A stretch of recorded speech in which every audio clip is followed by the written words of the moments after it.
21세기 민들글브 TV 뉴스 브리핑입니다. 총 5편의 뉴스를 준비했습니다. 8월 5일 첫 번째 소식입니다. 중인민해방군 대만해협서 장거리 실탄 사격 훈련.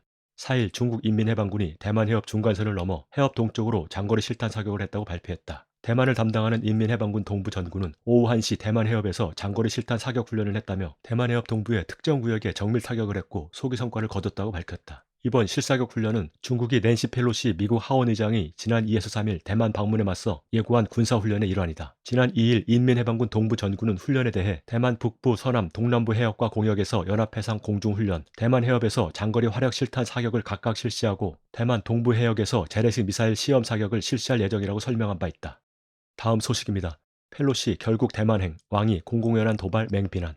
4일 왕이 중국 외교 담당 국무위원 겸 외교부장은 낸시 펠로시 미국 하원 의장의 대만 방문에 대해 악랄한 영향을 가져오는 정치적 도박이라고 비난했다. 펠로시 의장은 중국의 날선 경고에도 불구하고 결국 대만 땅을 밟았다. 하원 의장이 대만을 직접 찾은 것은 25년여 만이다. 왕 부장은 이날 캄보디아 프놈펜에서 열린 아세안 외무장관 회의에서 분열주의자들을 지지해 진영 대결을 고취하는 것은 중국 인민과 평화를 사랑하는 지역 각국 인민에 대한 공공연한 도발이라고 일갈했다. 또 펠로시 의장의 공연은 미국 정치, 미국 외교, 미국 신뢰가 또 한 번 무너진 것이라며 미국이 대만 카드를 국내 정치와 정치인의 사욕에 이용하는 것을 절대 좌시하지 않을 것이며 지역의 긴장을 조성하고 대항과 분열을 책동하는 행동을 절대 두고 보지 않을 것이라고 경고했다.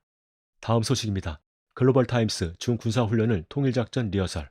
4일 중국이 대만 주변에서 실사격을 포함한 본격적인 군사훈련에 돌입한 가운데 중국 공산당 기관지 인민일보 계열 글로벌타임스가 이번 훈련을 통일작전 리허설로 규정했다. 지난 2일 펠로시 의장의 대만 도착 직후 중국 인민해방군 동부 전구는 대만을 둘러싸는 형태로 설정한 6개 구역의 해 공역에서 중요 군사훈련과 실탄 사격을 실시 중이다. 글로벌타임스는 4일 이번 훈련에서 중국군 재래식 미사일이 처음 대만 상공을 넘어갈 것으로 예상되고 중국군이 대만 12해리 이내로 진입함으로써 소위 대만 해협 중간선은 사라질 것이라고 전했다. 그러면서 이번 훈련을 통일작전 리허설로 규정하며 중국군이 대만을 완전히 봉쇄하면서 대만 문제를 둘러싼 중국의 절대적 통제력을 보여줄 것이라고 보도했다.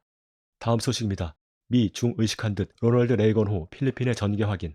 4일 중국이 대만을 겨냥한 군사훈련을 시작하자 미국이 이를 의식한 듯 군사자산의 대만 동남부 필리핀의 전기를 확인했다. 미 해군은 로널드 레이건 호와 항모 강습단이 필리핀해에서 자유롭고 개방된 인도태평양을 지원하는 정기적 순찰의 일환으로 통상적이고 예정된 작전을 하는 중이라고 밝혔다. 미군은 낸시 펠로시 미국 하원 의장이 대만을 찾은 지난 2일 항공모함 로널드 레이건호를 필리핀해에 배치했다. 로널드 레이건호는 유도미사일 순항함 USS 엔티텀, 유도미사일 구축함 USS 히긴스와 함께 기동하고 있다.